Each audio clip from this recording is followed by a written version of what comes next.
আচ্ছা, হজ কি সবাইকে করতে যেতে হবে? যারাই মুসলমান, যারা ঈমান এনেছে তাদের উপরে হজ ফরজ?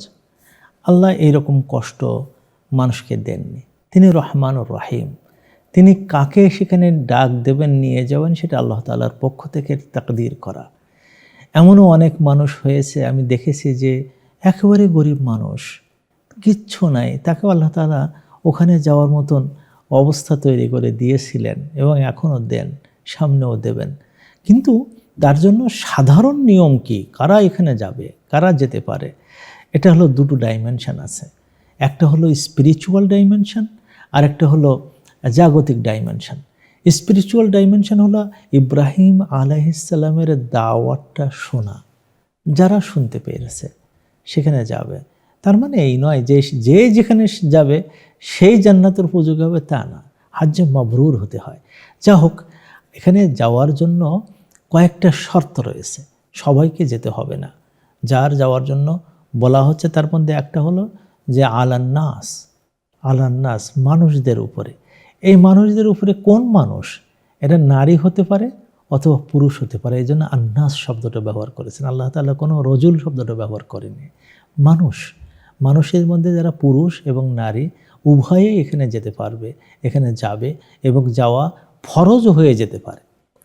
কিন্তু যাওয়ার জন্য প্রথম যে আমার মানসিক অবস্থাটা হতে হবে ওয়ালিল্লাহি, আল্লাহ তাআলার জন্য, একমাত্র আল্লাহ তাআলার জন্য। কোনো মানুষকে দেখানোর জন্য না, কোনো ভিডিও করার জন্য না, লাইফ টাইম কোনো এক্সপিরিয়েন্স নেওয়ার জন্য না, অথবা মানুষের সাথে গল্প দিয়ে সুন্দর করে বোঝানোর জন্যও না। ওয়ালিল্লাহি, একমাত্র আল্লাহ তাআলার জন্য।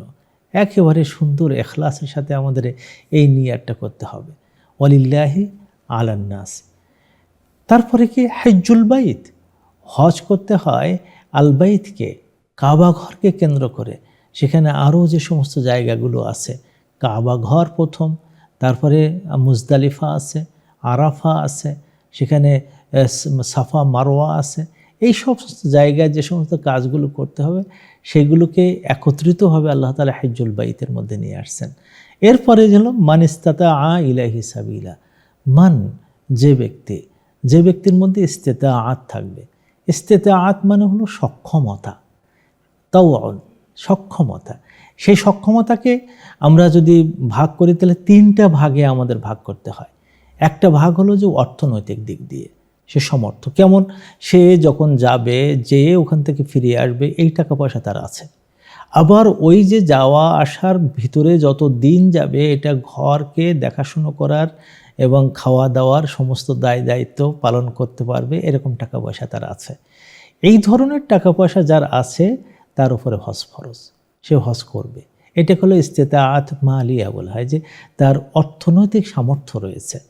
এই দিক দিয়ে দেখলে বর্তমান জামানার বিরাট একটা অংশের উপরে কিন্তু হজ ফরজ, কিন্তু আমরা করতে চাই না, অনেক সময় ফাঁকি দেওয়ার চেষ্টা করি। এই ক্ষেত্রে কিন্তু আল্লাহ তাআলা মোটেই বলেননি যে তোমার সন্তানকে মানে বিয়ে করাতে হবে, তারপরে তোমার বিয়ে না করলে তোমার হজ করা যাবে না, এরকম কোনো কথা বলেননি। কিন্তু আমরা এসবগুলো বানাই নিয়েছি। অনেকের কাছে শুনেছি যে তিনি হজ করতে যাবেন না, কারণ কি তার বাচ্চারা এখন ছোট আছে, তাদের বিয়ে না দিয়ে তিনি যাবেন না। না, বাচ্চারা যদি দেখাশুনো করার জায়গা থাকে, তার ওয়াইফ যদি দেখাশুনো করতে পারে, সে নিজে হজ করতে পারে। আবার ওয়াইফের উপরে যদি হজ ফরজ হয়, তাহলে বাচ্চাদের যদি কেউ দেখাশুনো করতে পারে, তাহলে তারা দুইজনে হজ করে আসতে পারবে। মানে হজ করার জন্য সন্তান হয়ে যাওয়া, ব্যবসা থাকা, এসবগুলো বাধা যেন না হয়ে যায়। মান ইসতাতাআ ইলাইহি সাবিলা। দ্বিতীয় ইস্তেতাআত হলো বাদানিয়া, অর্থ এবং শারীরিকভাবে সে যদি পূর্ণ শারীরিক অবস্থার মধ্যে যায় তাহলে সে হজ করবে। আর যদি শারীরিকভাবে সে হজ করতে না পারে, কারণ অনেক কষ্টর বিষয় আছে, তাহলে সে টাকা দিয়ে অন্যজনকে হজে পাঠাবে। এরকম সুযোগ আল্লাহ তাআলা করে দিয়েছেন। আরেকটা হলো যে তার আসলে বুদ্ধি এবং তার বয়স, যেটা একটা হলো বুদ্ধি আর একটা হলো বয়স। যদি তার মধ্যে বুদ্ধি না থাকে, বোধ শক্তি না থাকে, যে কোনটা সত্য, কোনটা মিথ্যা, কোনটা ভালো, কোনটা মন্দ, কোনটা উপকার, কোনটা অনুপকার, এরকম সেই বুদ্ধি নাই, পাগল মতন হয়ে গেছে, এই মানসিক ভারসাম্যহীন, অথবা এমনি সে জন্ম হয়েছে তার এরকম বুদ্ধিহীন হয়ে, অনেক বাচ্চা আছে ধনী হলেও তার উপরে হজ ফরজ না। আর একটা শুধুমাত্র বুদ্ধির দিক দিয়ে সে যে হবে তা না, সেই সাথে তার বালেগ হয়েছে কিনা। অর্থাৎ বালেগ মানে হলো যে মানুষ যখন বয়সের যুবক হয়, অথবা আমরা এটাকে বলি যে বালেগ হওয়া, এটার বাংলায় আমরা অনুবাদ ওইভাবে করতে পারি না। নারীদের পিরিয়ড হলে এবং ছেলেদের প্রথম স্বপ্নদোষ হলে এটাকে বালেগের বয়স বলা হয়। এখান থেকে এর জন্য বয়স কিন্তু 18 বছর হতে হবে এমন কোনো কথা না। কারোর 10 বছর হতে পারে, কারো 12 বছর হতে পারে, সে টাকাওয়ালা হয়েছে, তার উপরে হজ ফরজ হয়ে যায়। এই জন্য নাবালক অবস্থায় যদি কেউ হজ করে তাকে কিন্তু আবার পুনরায় হজ করতে হয়। কারণটা কি? কারণ ওখানে হজ করতে যাওয়া শুধু ওখানে যেয়ে কিছু জায়গা ঘুরিয়ে আসা শর্ত নয়, ওই জিনিসটা অনুভব করা, ওইটা শরীরের এবং মনের মধ্যে নিয়ে আসা, প্রত্যেকটা ক্ষেত্রে ক্ষেত্রে বোঝা যে এটা কেমন ছিল। আপনি পাথর মারছেন, মনে করছেন যে আপনি শয়তানের গায়ে পাথর মারতেছে, আপনি মনের মধ্যে শয়তান পুষিয়ে রেখে শয়তানের গায়ে পাথর মারার কোনো যৌক্তিকতা নেই। ওখানে বলবেন যে না, শয়তান মন থেকে তাড়ালাম এবং তোকে আমি তাড়াই ফেলতেছি। এই মানসিকতা। আপনি যখন কোরবানি করছেন তখন আপনি মনের মধ্যে রাখলেন যে আল্লাহু আকবার, ইব্রাহিম আলাইহিস সালামের কোরবানি যেভাবে কবুল হয়ে গেছিল, আমি সেই জায়গায় দাঁড়িয়ে কোরবানি করছি, আল্লাহ তুমি কবুল করে নাও। আপনি যখন আরাফাতের ময়দানে গেলেন তখন ওখানে নবীরা ওখানে গেছেন, সব নবীরা গেছেন, সেখানে যে দোয়া করেছেন। আল্লাহ রসুল বলেন যে আমি এবং নবীরা এখানে এসে যে দোয়াটা করতো সেটা হলো লা ইলাহা ইল্লাল্লাহ ওয়াহদাহু লা শারীকা লাহ লাহুল মুলকু ওয়া লাহুল হামদ ওয়া হুয়া আলা কুল্লি শাইইন কাদির। চিন্তা করে দেখেন, তিনি শুধু না, নবীরা।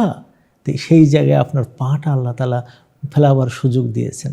কোন নবীর পায়ের সাথে আপনার পা লেগে গেল, কোন আউলিয়ার ওলির পায়ের সাথে আপনার পা লেগে গেল, কোন শহীদের পায়ের সাথে আপনার পা লেগে গেল, আপনি চিন্তা করে দেখছেন। এমনও হয়ে যেতে পারে কিয়ামতের ময়দানে আপনাদের সবাইকে একসাথে রাখা হয়ে গেল। এবং এইটাই মানে হজের যাওয়ার জন্য শুধুমাত্র কিন্তু এমন না যে মুসলমান হয়েছে যেতে হবে। কেন এই ধন সম্পদওয়ালা, শরীর স্বাস্থ্য ভালোওয়ালা, বুদ্ধিওয়ালা লোকদেরকে ওখানে যেতে হয়? কারণ হলো এই লোকটা যে মা হাজারার ইতিহাস জানবে, ইসমাইলের কথা শুনবে, ইব্রাহিম আলাইহিস সালামের পায়ের চিহ্ন দেখবে, নবী মুহাম্মদ সাল্লাল্লাহু আলাইহি সাল্লামের দেখানো পদ্ধতিতে হজ করে আসবে, যেন মনে হবে যেন আমি আইশতুন নবিয়্যিন, আমি নবীদের সাথে জীবনযাপন করে এসেছি। এইরকম যদি হয়, একজন মানুষের জীবনটা এমন সুন্দর চেঞ্জ হয়ে যাবে, সে যখন ফিরে আসবে ফেরেশতারা তার জন্য দোয়া করতে থাকবে এবং সমগ্র মানুষ দেখবে যে কিভাবে একটা ইনোসেন্ট নিষ্পাপ বাচ্চার মতন একজন মানুষ তার স্বঘরে ফিরে আসলো এবং তার সাথে দেখা করতে যাবে, এবং সেখান থেকে তারা ঈমানের বাতি নিতে পারবে এবং সুরভি তাদের নাকের মধ্যে পাবে এবং সেসব ভালো ভালো কথাগুলো কানের মধ্যে শুনবে। আল্লাহর কাছে দোয়া করি আমাদের এই হজটা যেন কবুল করেন এবং হজের জন্য আমাদেরকে প্রত্যেককে যাওয়ার তৌফিক দান করেন। আসসালামু আলাইকুম।